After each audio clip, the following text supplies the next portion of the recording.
Magandang araw kaibigan. Ngayong araw, samahan niyo ako sa isa namang kwento at kaganapan na ating tatalakayin. This is Gurong Biyahero, ang inyong lingkod. Starting ready.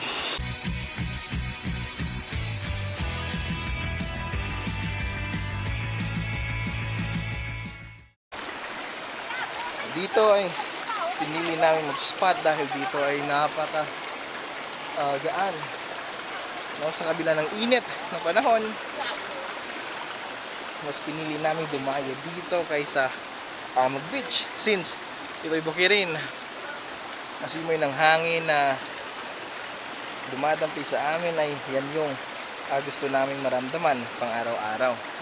Kaya ngayon, samahan nyo kami sa aming biyahe. Pumagit kumulang 1 oras din ang biyahe papunta sa lugar na ito. Ngunit, hindi na natin nalintanga kung gaano nga ba katagal o kalayo ang biyahe dahil aaliw ka naman sa luntian at ganda ng kapaligirang ating nasisilayan.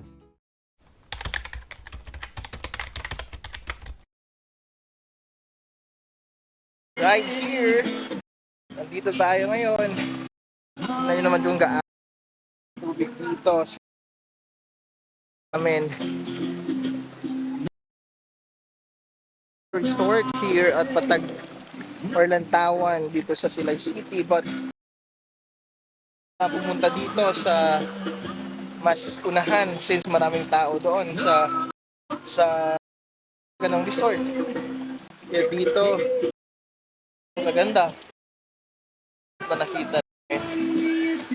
There's music in the air when the infant morn is nigh, and faint its blushes seen on the bright and laughing sky.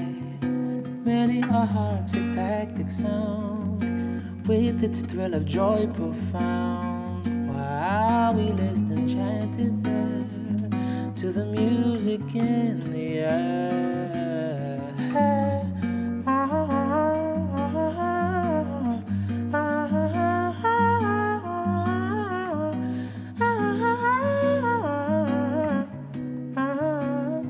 There's music in the air when the noontide's sultry beam reflects a golden light